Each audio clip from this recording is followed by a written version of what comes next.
Olá, sejam bem-vindos ao nosso podcast Verbum Petrae. Meu nome é João Paulo. Eu sou o Gabriel. E essa é a nossa primeira edição e a gente gostaria, antes de iniciar, invocar o Espírito Santo para que ele conduza a nossa fala, conduza a nossa voz, e enfim. Vinde, Espírito Santo, enchei o coração dos nossos fiéis, acendei neles o fogo do vosso amor. Venhai o Senhor, vosso Espírito, e tudo será criado, e renovareis a face da terra. Oremos. Ó Deus, que instruíste os corações dos vossos fiéis, com a luz do Espírito Santo, fazei que apreciemos retamente todas as coisas, segundo o mesmo Espírito, e gozemos sempre de sua consolação, por Cristo Senhor nosso. Amém.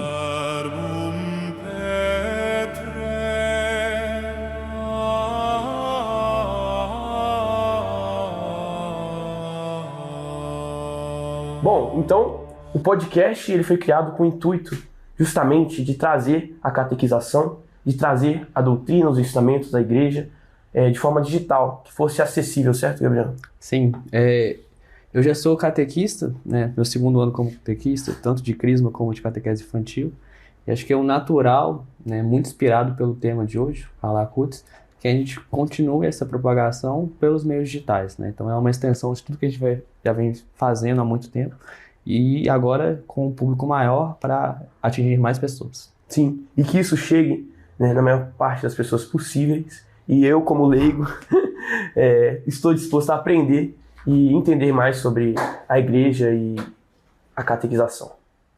Então, a gente vai começar agora, como é um programa de catequese, né? Nós vamos começar mostrando as nossas fontes, em primeiro lugar, né? Nós somos católicos, então a gente tem aqui a nossa Bíblia, muitos livros ao redor, mas o principal de hoje e a recomendação de hoje é o Catecismo da Igreja Católica, né? O próprio nome dele, que o João Paulo II declara, né? Um depósito seguro da fé. É nele que tem as nossas respostas para de onde nós viemos, para onde vamos, o sentido da nossa vida, o que é a Igreja Católica. Então, o primeiro livro que a gente vai recomendar já no primeiro episódio é o Catecismo Amarelinho da Igreja Católica, promulgado pelo São João Paulo II, com toda a equipe de teólogos, principalmente o cardeal Ratzinger, que foi o Bento XVI, São Bento XVI. Então, vamos começar falando sobre ele, né? Tudo que a gente for falar em todos os episódios, a gente vai ter consultado ele antes, e a recomendação é que o católico, além de ler a Bíblia, também leia e tenha sempre consigo o Catecismo da Igreja Católica. Ok? Queria então começar fazendo uma pergunta para o João, né? Qual foi a primeira vez que você ouviu falar do Carla Acutis? Poxa, a primeira vez que eu ouvi falar sobre Carla Acutis foi na internet, né? Eu não tinha ideia do que se tratava exatamente, mas eu fiquei sabendo, né, que havia um beato jovem, né, que morreu muito jovem, né, enfim, e que ele utilizava a catequese por meio da tecnologia, né, da internet. E, bom, eu soube dele por conta da internet também. Acho que sim. Muito bacana. Eu já ouvi falar do Carla Acutis faz muito tempo, mas acabou que eu fui deixando de lado. Mas por um preconceito pessoal de um santo jovem, acho que eu não tinha muito a agregar. Até que, né, não muito tempo, faz um ano talvez, eu, numa missa na Paróquia São Sebastião, no Barro Preto, tive a oportunidade de estar lá após a missa na palestra do Carla Acutis, com o pessoal onde aconteceu o primeiro milagre no Brasil. Eles deram uma palestra, trouxeram as familiares dele, trouxeram a medalha do Carlos e contaram a história do Carlos. Desde então, daquela missa que eu toquei naquela medalha, pedi muitas coisas para o Carla Acutis, eu comecei a pesquisar demais sobre o Carlos e tenho certeza que eu estava completamente errado sobre ele, né? E tenho ele como inspiração pessoal, ainda mais como catequista, e sempre trago o exemplo dele para os jovens, porque ele traz uma mensagem muito boa para a gente desde o começo, né? O Carla Acutis, ele fez o básico de forma extraordinária. Sim. O Carlos, ele ia na missa todos os dias, desde que ele comungou pela primeira vez, rezava um rosário todo dia, tinha uma devoção muito forte à Nossa Senhora e fazia caridade e ir aos montes.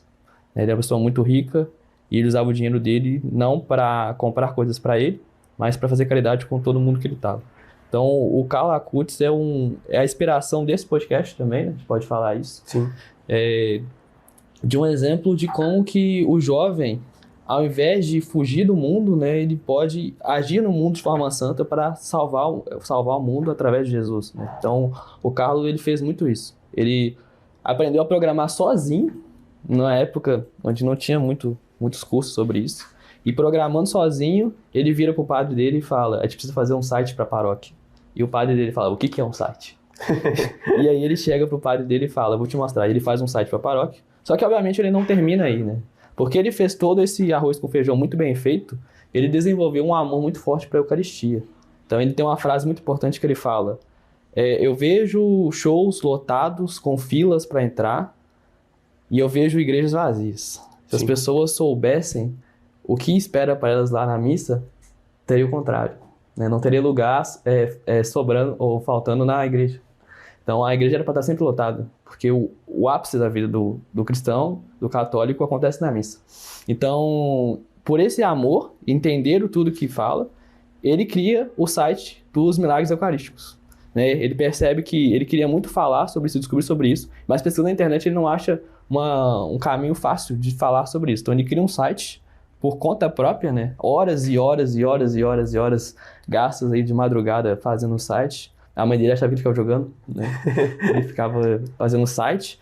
E ele cria a primeira exposição da história que tem todos os milagres eucarísticos. Mais de 200 milagres eucarísticos de uma vez só. A princípio ele foi física, mas depois ele faz o site. E esse site está hospedado em vários lugares para a gente nunca mais perder ele, né? Porque realmente é um trabalho muito significativo e a gente convida todos a acessarem esse site também. Mas esse não é o único site que o Carlo Acutis criou. O Carlo Acutis ele também cria o site dos santuários marianos e das aparições marianas no mundo todo, né? Muito devoto de Nossa Senhora. Ele também cria mais um site e mostrando pra gente como que a gente pode sempre usar o nosso talento para Cristo, né? Foi ele que deu, ele que tira. Então, a gente dá o que a gente de graça recebeu para ele, né? E o Carlo Acutis, ele fez isso de uma forma esplendorosa. E assim, Gabriel, o que me deixa em dúvida, né? Porque até onde eu sei, a família do Carlo não era extremamente católica, né? Não era uma família extremamente devota. Onde é que surgiu exatamente esse interesse pelo catolicismo? A mãe do Carlos fala que antes de conhecer muito bem toda essa questão do filho dela, ela tinha ido na missa 3 vezes. Então, não era uma família, nós podemos dizer, devota, né? Isso é muito curioso, é uma coisa muito moderna.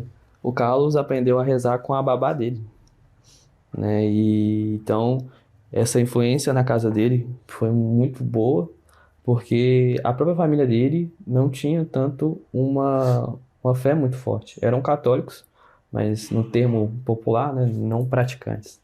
Então, o Carlos, ele tem esse primeiro contato com a babá dele, mas é um contato muito, uma paixão muito forte, né? Logo que ele já aprende sobre isso, já quer receber a primeira Eucaristia, recebe a primeira Eucaristia de uma forma muito prematura já, acho que com seus 7 anos.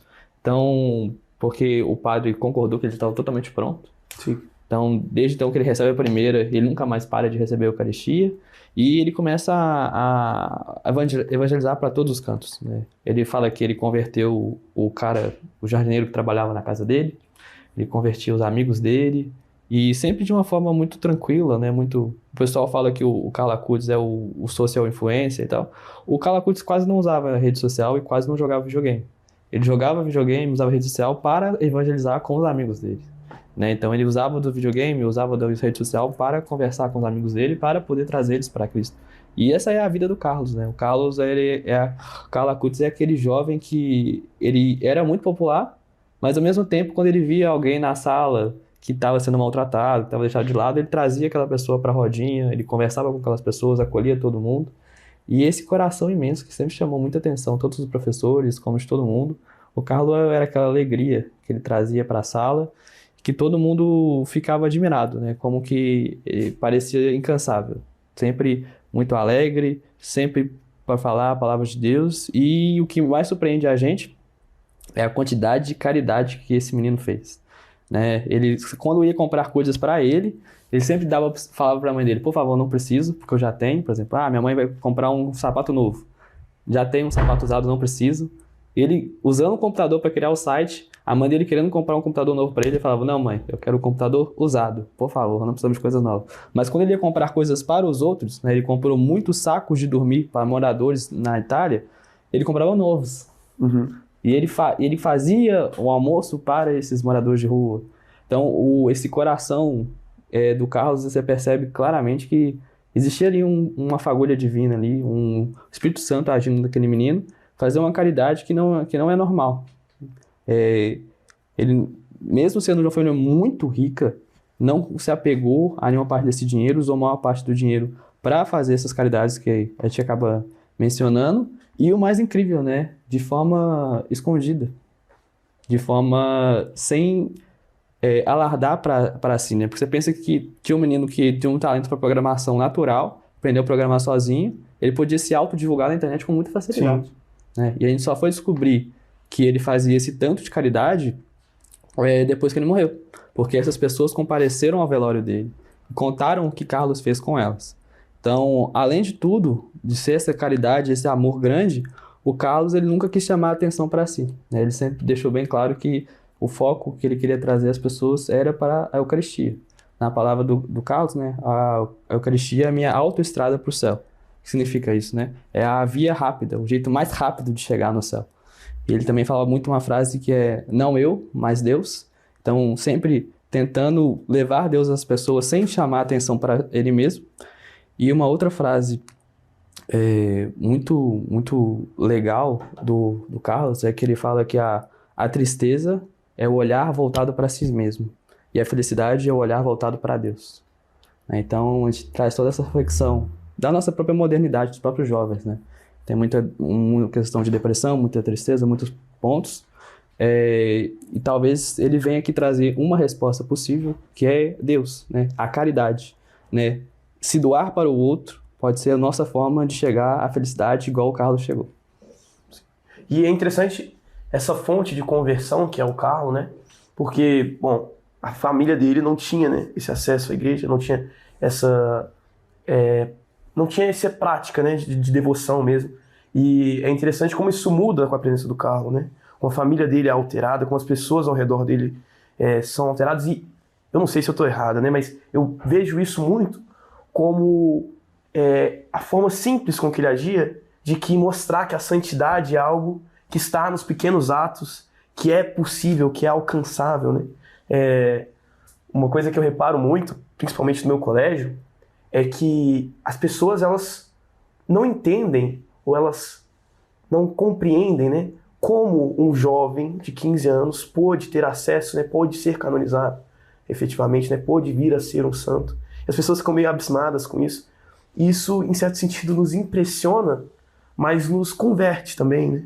Nos convida. Isso, exatamente. Nos convida a uma vida santa, né? Uma vida de santidade.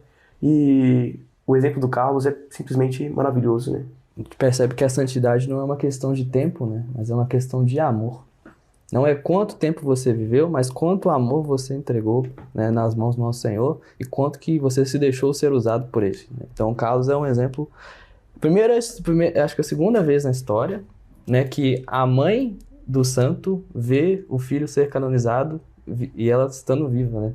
Então, você percebe claramente, né, que é uma coisa muito, muito nova para a igreja, mas ao mesmo tempo muito necessário, né? Numa época igual a nossa, a gente percebe cada vez mais que a presença do leigo na igreja é muito importante. Sim. A gente já começou a falar um pouquinho sobre isso, né? Das virtudes e o testemunho do Carlos. A gente pode pegar aqui a fé, a virtude teologal, né? O Carlos, ele, incrivelmente, né? Ele fazia todo mundo acreditar, porque ele acreditava muito. Né? No primeiro momento que ele já teve contato com a Eucaristia, ele tinha certeza absoluta que era o corpo de Cristo e nunca duvidou disso, né? Por isso que ele sempre foi na missa procurar este corpo de Cristo e sempre divulgou o corpo de Cristo. Outra virtude teologal é a esperança, né? Mesmo no mundo onde os jovens veem qualquer tipo de coisa na internet, menos relacionada à igreja, ele tinha a esperança firme de que ele fazendo uma pequena coisa, igual um pequeno site, Deus iria impulsionar ele de forma desproporcional, que foi o que aconteceu, para evangelizar. né? Então, essas duas virtudes teologais estão muito presentes na vida do Carlos, e a gente pode perceber que realmente é o Espírito Santo agindo através dele. Quando a gente pensa também aqui sobre a tecnologia, a gente percebe que, igual eu falei, esse próprio podcast, né? Essa própria ideia, né? De que nós vamos atingir pessoas que estão muito além da nosso limite. Pode até chegar uma pessoa de Portugal, de Espanha, de qualquer pessoa do mundo, mas principalmente a gente tem que entrar na internet para conversar com as pessoas que estão do nosso lado, né? Porque muitas vezes a pessoa está no celular aqui e existe uma barreira que a gente não consegue ultrapassar. Sim. Usando a rede social, a gente consegue conversar com aquela pessoa que o celular uma vez virou uma barreira, mas agora a gente, então, ao mesmo tempo que a internet vai nos conectar com pessoas muito distantes, a gente também usa a internet para conectar com pessoas perto da gente, né? Porque você percebe muitas vezes na conversão dos jovens, como catequista eu falo, que a gente tem que entrar no mundo deles primeiro, para entender, para depois trazer Cristo, né? E o mundo deles agora tem muito a ver com rede social. Então, por mais que eu não tenha muitas redes sociais, eu entendo a importância de estar na rede social, e por isso que a gente está aqui.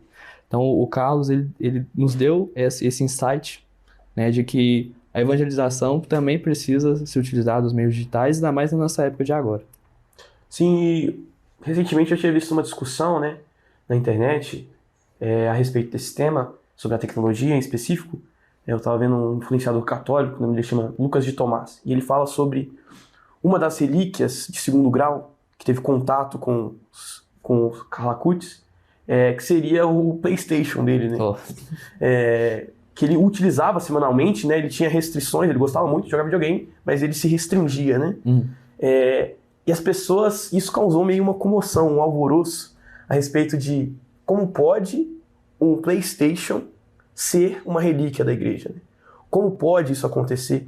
E eu acho que, nesse sentido, o Carlos, ele demonstra pra gente como que as coisas que a gente utiliza no dia a dia podem apontar para Deus, né? Podem ser utilizadas como instrumentos de evangelização, até um PlayStation, né? Um mero PlayStation. Então, como que a tecnologia ela pode ser aliada da santidade e não necessariamente inimiga, certo? Se o nosso fim é Cristo, né, todos os meios que chegam nesse fim vão nos ajudar, né? Então, não é o PlayStation em si que santifica, né? É Cristo que santifica através do PlayStation. Sim. Então, todos os meios que nós utilizarmos para chegar até Cristo são válidos, desde que seja ele nosso fim útil, né? Um detalhe que eu queria também tocar é que a outra virtude teologal do Carlos é a caridade. Sim. Né? Acabei não mencionando ela antes, e não preciso dar mais exemplos, né? Acho que a caridade que o Carlos fez, contando a história dele, né? E aqui eu tenho o livro Carlo Acutis na minha biblioteca católica, tenho O Céu Não Pode Esperar, um documentário feito por ele, e The Roadmap to Reality, que é um documentário americano feito sobre o Carlo Acutis. Esses três são as três fontes que eu estou usando aqui para esse vídeo. A gente pode conhecer muito mais da vida do Carlos, perceber que realmente tinha algo de extraordinário em tudo que ele fazia em relação à caridade, né? Ele só não fez mais porque ele não tinha como. E agora sobre o tema justamente da beatificação, né, e canonização do Carlos, eu gostaria de entender assim, qual que é a diferença prática entre beatificação e canonização? Então, a igreja reconhece 3 processos, né? Primeiro, a pessoa, depois de morta, é feito um estudo da própria paróquia que leva para o Vaticano, e se for comprovado, e essa é a parte mais importante, isso é mais importante que os milagres, né? Se a pessoa realmente tiver uma vida de acordo com o Evangelho, vivendo as virtudes teologais, ela vira uma bem-aventurada. Então, esse é o primeiro ponto, né? Os milagres por si só, sem uma vida de virtudes, eles falam um pouco. Então, a primeira parte é analisar a vida de virtudes da pessoa, as virtudes heróicas daquela pessoa. Ela vira uma bem-aventurada. Se ela for uma bem-aventurada e mártir, ela já vira beata. Mas se não for o caso dela ser mártir, ela precisa de um milagre de intercessão para se tornar beata.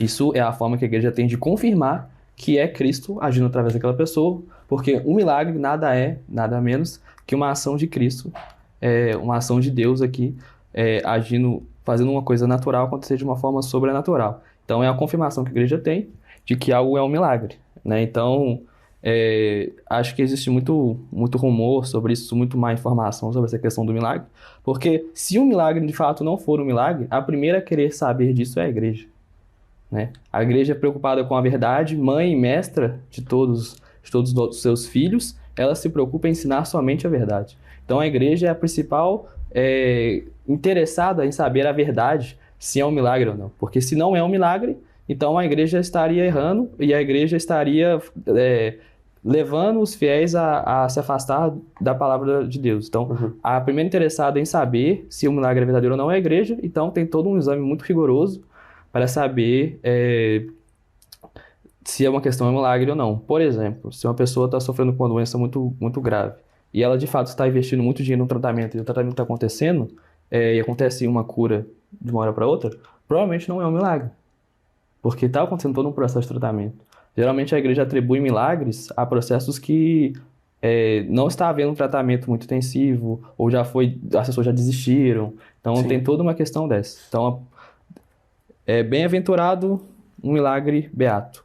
Mais um milagre de intercessão, você se torna santo da Igreja Católica. E é assim que funciona o processo, né? O santo é uma confirmação que a igreja tem que aquela pessoa é o exemplo a ser seguido e a confirmação que ela está no céu. E a gente pode pedir a intercessão direto dela para o céu, para a nossa própria vida. Então, a gente vai contar um pouquinho aqui dos milagres da beatificação do Carlos.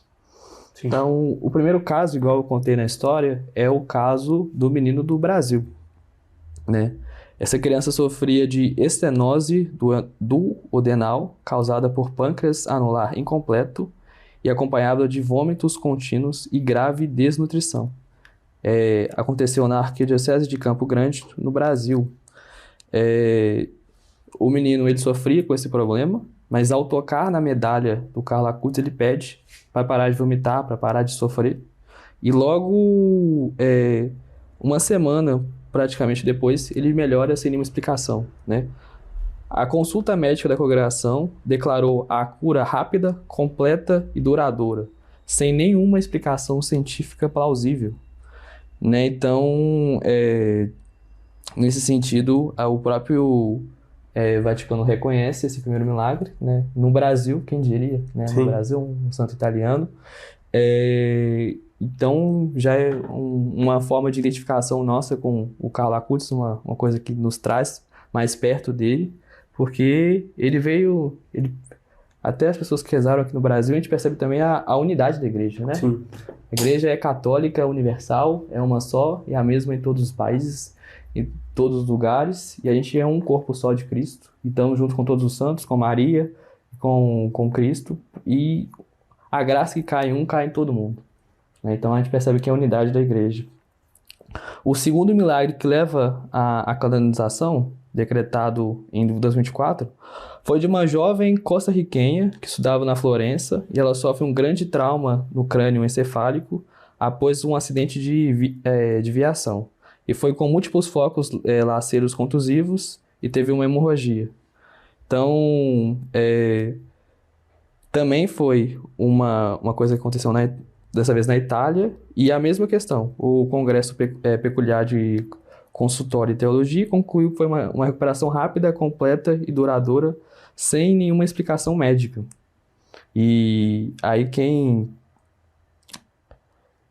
fez essa canonização foi o nosso Papa Leão XIV, né, já com a aprovação do Papa Francisco, que ia acontecer antes, mas porque ele morreu, né, foi adiado. Então, esses foram os dois milagres que beatificaram e canonizaram o Carlo. E agora sobre esse tema, né, que é justamente o Carlo Acutis como um modelo para hoje, eu tinha falado anteriormente sobre o meu colégio, né, enfim. E é interessante porque, no meu ponto de vista, o Carlo Acutis fura um pouco da bolha sobre o catolicismo porque vieram amigos meus ateus me perguntar sobre justamente a vida desse santo, né? Porque é impressionante. E é extremamente peculiar, em certo sentido, como um santo tão jovem, tão próximo de nós, né? Ele morreu em 2006, certo? Como que um santo tão próximo da gente, tão novo, pode ter essa relevância, né? Essa importância e ser proclamado como santo pela Igreja Católica? O Carlos, ele é um exemplo para todo mundo, né? Não só para o jovem, né? Principalmente para o jovem, porque tenho 24 anos, né? A pergunta é, o que eu tô fazendo na minha vida que eu não virei santo ainda? E não falando de uma forma arrogante, como se dependesse só de mim, né? Obviamente depende da graça, mas eu entendo que talvez a gente esteja desperdiçando a nossa vida com coisas que não merecem tanto nossa atenção, né? E o Carlos vem trazer essa urgência pra gente, né? Uma frase dele também é, o céu não pode esperar, né? Então, ele vem trazer essa urgência de conversão, essa urgência de caridade, essa urgência de amor à Eucaristia, essa mensagem para a gente de uma conversão urgente e rápida, né? Ele vem trazer essa mensagem com urgência, mas ao mesmo tempo é muito interessante, porque a gente precisa também desses santos de calça jeans, a gente precisa desses santos que vivem com a gente e que mudam as vidas dos leigos, que muitas vezes não têm acesso a muitos livros para estudar, ou professores que realmente vão ser capacitados, ou às vezes direção espiritual dos próprios padres que estão muito ocupados.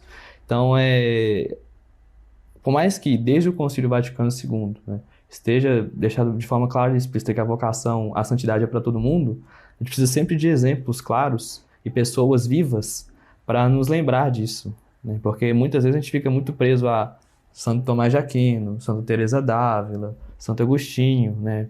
Nesse caso ele é um bispo, ou um religioso, que teve que se afastar do mundo e viver no mosteiro, ou sei lá, o Santo Antão que teve que ir pro deserto, né? E a gente percebe que é possível ser santo aqui também. E a gente tem que sempre lembrar disso, né? Que vai fazer a gente ser santo não é fugir do mundo, né? Mas amar o mundo apesar do mundo, né? É estar no mundo sem se contaminar por ele, mas muito pelo contrário, né? Ajudar a santificar ele através do amor de Cristo que transborda pela gente. Então a mensagem do Carlos é essa: seja católico na sua paróquia, seja católico na sua comunidade, né? Não seja católico sozinho no seu quarto, não seja católico sozinho, porque não faz sentido, né? Se nosso mandamento, amar Deus sobre todas as coisas e amar o próximo como a ti mesmo, envolve uma relação com o outro, né? Então, o convite ao Carlos é sair do nosso quarto, sair da nossa rede social e, por mais que ele seja da rede social, o convite dele é ir para a rua, ir para, às vezes também aqui, né, no nosso caso, ir para a internet, mas também voltado para a nossa paróquia, para atingir os nossos jovens, para poder entender o que está acontecendo na nossa comunidade e ver como que a gente pode ser útil na nossa comunidade, né? Se a nossa vocação, às vezes, é cantar na igreja, se a nossa vocação é ser ministro da Eucaristia, às vezes é ser padre, às vezes é ser catequista, às vezes é ser da pastoral do terço, às vezes é só fazer um grupo de um rosário, rezar com as pessoas na casa delas, ou levar comida a moradores de rua. Existem várias formas de evangelizar e Deus quer te mostrar qual é a sua, né? E essa é a nossa única certeza, né? Fazendo o básico, todo católico deve fazer, né? Confessando, rezando e comungando, naturalmente Deus não vai nos dando talentos, esses talentos vão nos dando inclinações, e junto com isso a gente vai descobrindo cada um qual é a nossa vocação e qual que é o nosso papel nessa grande economia da salvação que Cristo preparou pra gente. Então, já finalizando o podcast, a gente gostaria de explicar, né, exatamente o contexto do podcast, o nome do podcast, né? Justamente nessa missão, o que nos inspira é justamente a realizar essa missão, certo? Então, vamos pegar a citação na Bíblia, né? Mateus 16, 18. Simão Pedro respondeu: Tu és o Cristo, o Filho de Deus vivo. Jesus então declarou: Feliz é tu, Simão, filho de Jonas, porque não foi a carne e sangue quem te revelou isso, mas o meu Pai que estás no céu. Por isso eu te digo, tu és Pedro, e sob esta pedra edificarei a minha igreja, e as forças do inferno não poderão vencê-la. Eu te darei as chaves do reino dos céus. Tudo que ligares na terra será ligado nos céus, e tudo que desligares na terra será desligado nos céus. Palavra da salvação. Glória a Deus, Senhor.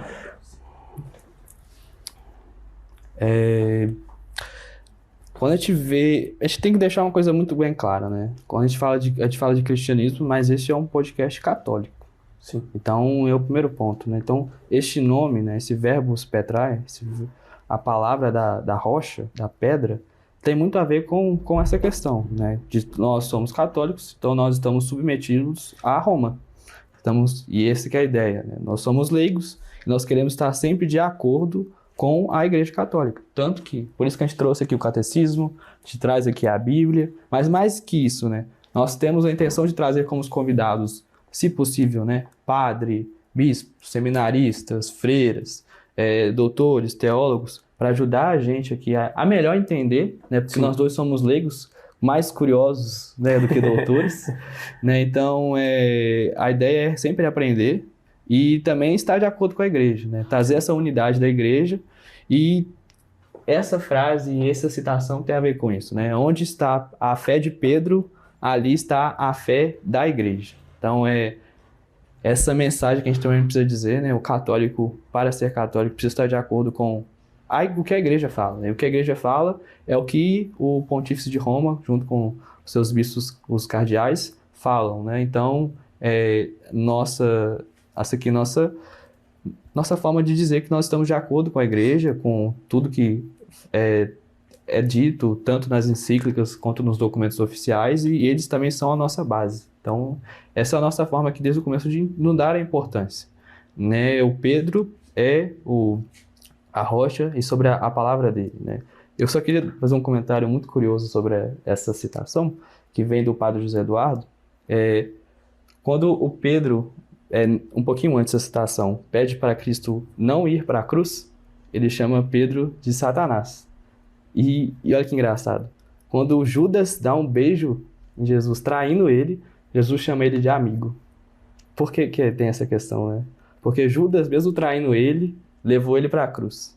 E Pedro, mesmo querendo o bem dele, estava tentando tirar a cruz dele, né? Então, Jesus veio aqui para a cruz, né? Então, Jesus veio aqui para nos salvar, antes de tudo, né? Então, a vida do católico tem a ver com essa cruz, né? Então, que a gente possa saber viver essa cruz, porque a gente sabe que a partir do momento que a gente começa esse podcast, terão desafios, terão muitas coisas que vão tentar impedir a gente de fazer esse podcast, muitos problemas que vão acontecer, mas com base nessa palavra aqui, de que Cristo estará conosco até o final dos tempos, né? E tem a continuação, outra passagem, que a fumaça de Satanás jamais prevalecerá sobre a Igreja Católica, a gente tem a certeza que a gente está do lado dele, tudo vai dar certo, e essa é a nossa força de continuar acreditando na nossa palavra, acreditando em tudo que Cristo falou. Então a gente deixa essa mensagem também, né? Que este é um programa para todos, mas o foco é na mensagem católica que a igreja tem nos dar como mãe e mestra nossa. Então, gente, isso foi o episódio, certo? A gente gostaria muito da ajuda de vocês nesse projeto, que vocês comentassem aí ideias de coisas que a gente pode falar, né, relacionadas à igreja, né, que é um contexto extremamente infinito de informações, de conhecimento que a fé nos traz, né, que a palavra de Deus nos traz. Então, que você aí nos comentários diga pra gente o que vocês querem ouvir aqui, sabe? Nos ajudem mesmo nessa missão de evangelização. Nos ajude também a não dar ideia de convidados, né? Obviamente a gente quer trazer aqui pessoas de todos os tipos, mas já vou falando aqui, né? Padre Paulo Ricardo, Padre José Eduardo, Papa Leão XIV, todo mundo que quiser vir, a gente quer vir. Mas se vocês tiverem ideias também de influencers, pessoas que podem ajudar a nossa caminhada, a gente também quer conhecer todo mundo, trazer essa unidade da igreja no nosso programa. Então se inscrevam, deem um like, nos ajudem aí. Se não gostou também, dá o dislike, mas compartilhem com os amigos. E, enfim, é isso. Obrigado. Tchau.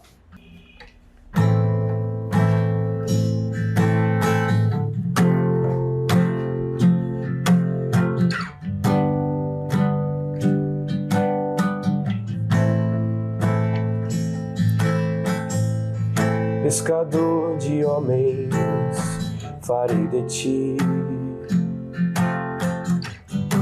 te conduzirei ao reino do meu Pai.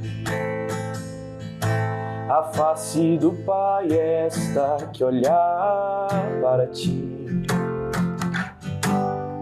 Pois quem me vê, meu Pai. Simão, filho de Jonas, tu me amas.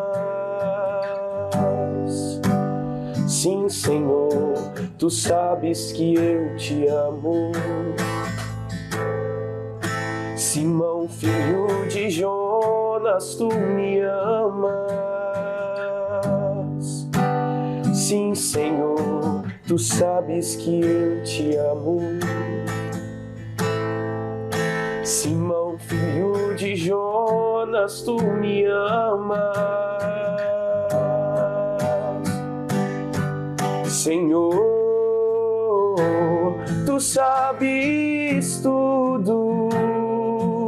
Senhor, tu sabes que eu te amo. Senhor, tu sabes tudo. Senhor, tu sabes que eu te amo. Apacenta as minhas ovelhas, apacenta o meu rebanho, apacenta os meus cordeiros. Apacenta as minhas ovelhas, apacenta o meu rebanho, apacenta os meus cordeiros. Eu te amo, Jesus, eu te amo, Jesus, eu te amo, Jesus.